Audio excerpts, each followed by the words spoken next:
Balik naman ano. Di ka pa naman naghugas dito. Yung sapatos mo, iniiwan mo lang dito. Halika nga!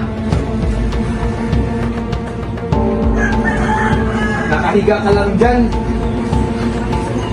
Ayusin mo nga lahat.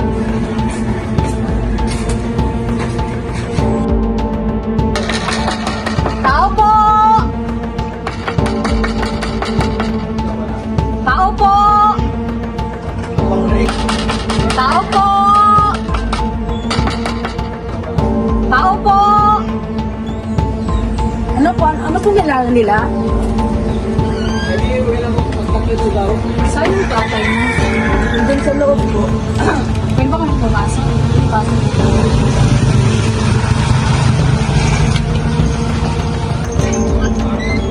Ay, may naghahanap sa'yo.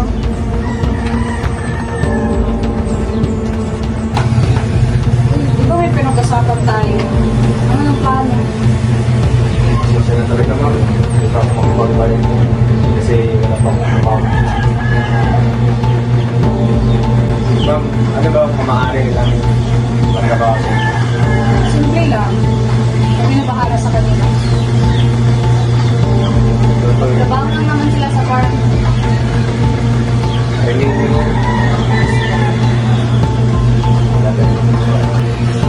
Ma'am, maaari ako ma'am. Okay na yun. Babalik na lang kami mamaya. Okay. Tutoy Marian, mamaya. Maganda na kayo ngayon. Kainin na kayo? Yes, Tutoy. Huwag kayo ano dun ha? Gagawa ng mga masama. Ingat kayo dun.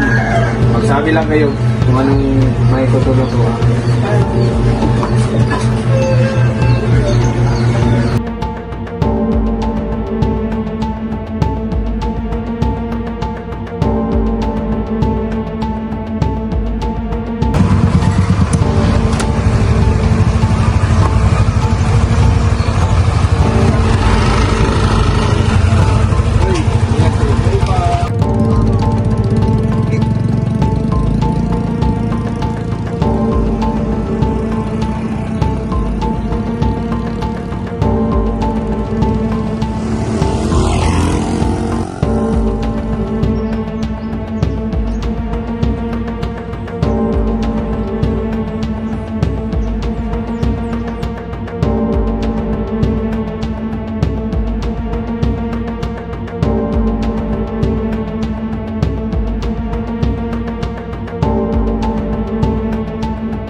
po. Maglinis kayo, madami pa lilinisin eh.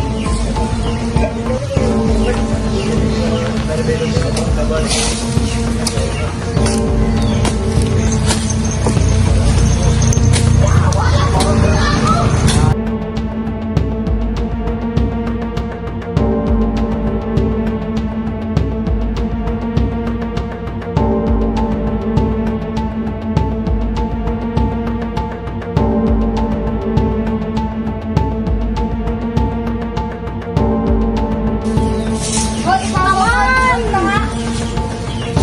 Oh, isan nyo! Kanino pa?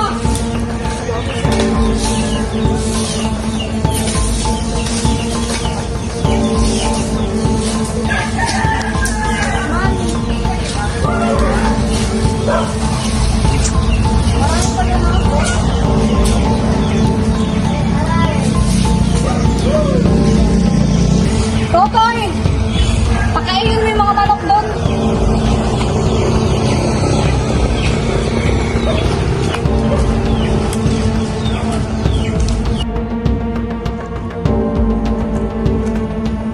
Magandang umaga, Magandang umaga, pasok. Apo ka muna, sir. Salamat. Anong ginagawa mo dito? Ba't nakapunta ka? Kita ko sa mga kabataan inabot. At ay nabusunod? Dalawa.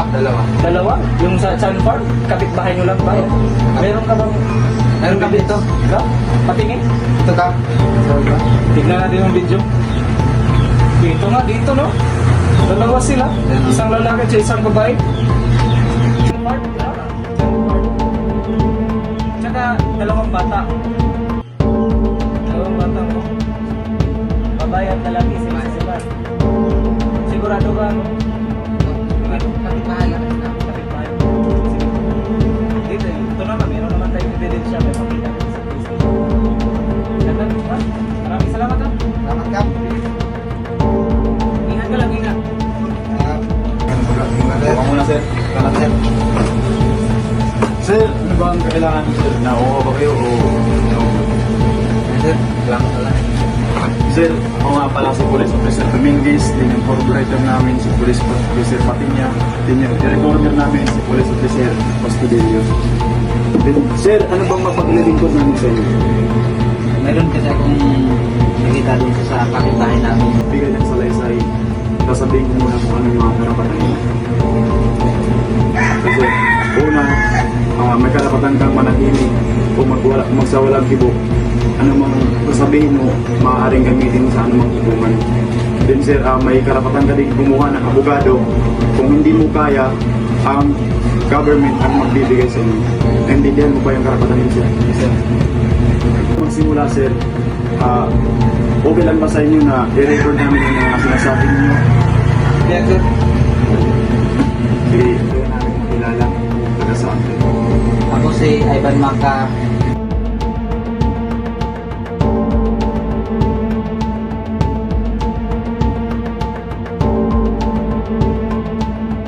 Maaaring mo bang isalaysay kung ano yung mga nakikita mo? Yes, sir. May kapitbahay kasi namin yung Sun Farm.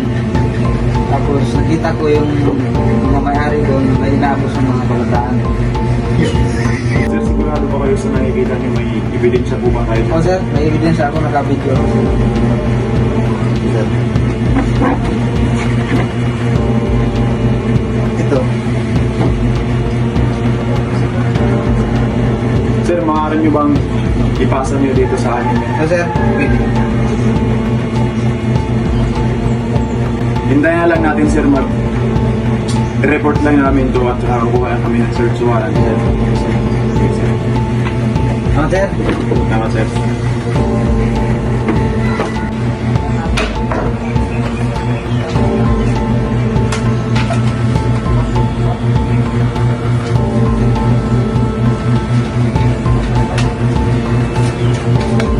Dito, sir. Dito yung Sun Farm. Tao po! Tao po!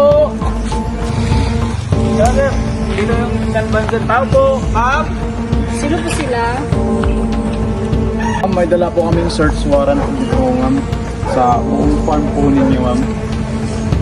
Ito, ma'am, tingin na lang.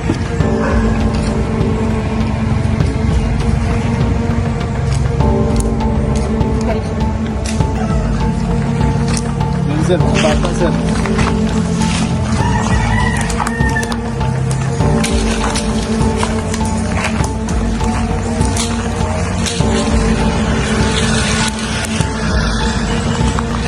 Base sa experience mo dito, ano experience mo dito sa farm?